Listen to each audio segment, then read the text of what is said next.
Hello there, welcome to Hume DIY. I'm gonna do an elevation video, how to get the elevation from this part of the house to the garage over here. And I have an official survey, but it doesn't have an elevation on it, so my architect needs elevation to see if we need to add a step for our new addition. But let's just jump into it. I have a stake right over here because that's the only place that I could get it in. One stake there, one stake here for the garage. And now we're gonna put a string across it at the same height on both stakes. So let's do that. Let's reconvene and take it to the floor.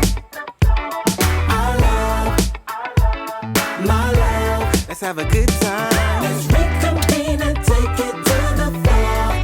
Our love, my love. Let's have a good time.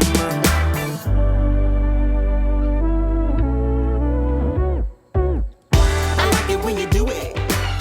Turn around and Alright, get into are it. you ready for a little bit of math, geometry, calculus, arithmetic, science? Alright, let's jump into a little bit of explanation on how to get this elevation between whatever you're trying to get at. So let's say you have your two posts set up, and remember to put your string across the two posts at the same height. For me, I did about 20 inches. And for this example, we'll say we have 100 feet between the two posts. Now, I measured this, make sure you measure it.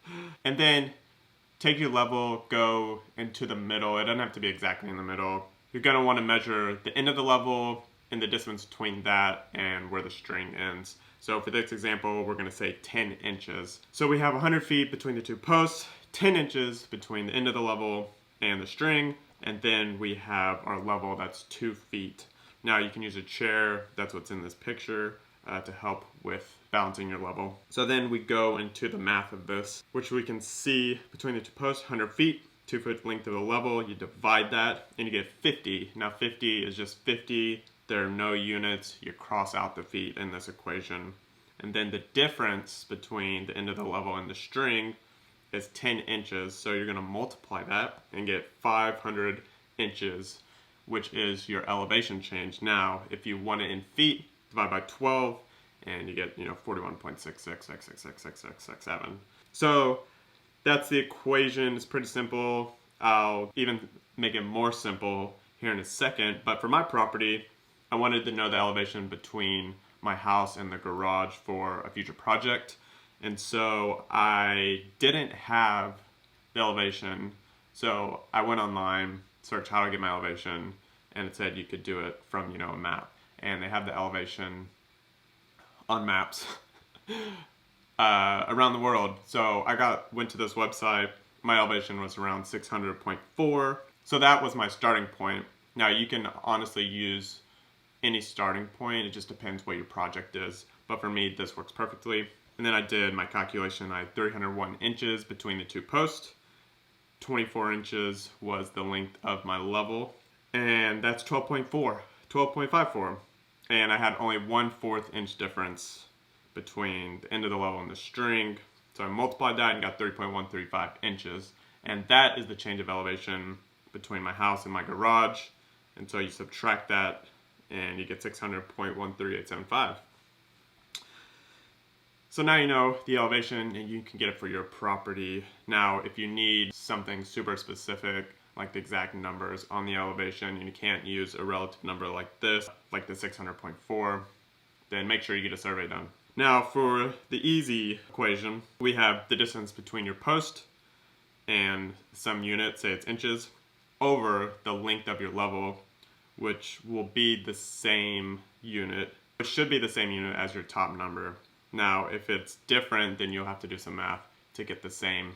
So if you have a length of level is 2 feet and you need to get it to inches, then you do, 2 times 12, which is 24 inches. So you divide those two and then you times it by the length between the end of your level and the string. And that's it. One way I thought about this to make it a little bit easier, when you're checking the distance between the posts, you're seeing how many units of your level you can fit between the one post and the second post. Now if it's 10 feet across and you have a 2-foot level, you can put 5 levels in between those 2 points. And if you have a change of elevation and one of those levels is an inch, then you have 1 inch for each of those levels. So it would be 5 times 1, which is 5 inches. So your change of elevation would be 5 inches. That's just a good way to think about it. But you can, of course, use the equation and do it that way. Pretty simple, pretty straightforward. So that's about all this video. Thank you all for watching. Hit that like button, hit that subscribe, and let me know how many maths you do since college, or high school, or elementary school. Alright. Done with that. Thanks for watching. I'll see y'all out there. Toodaloo.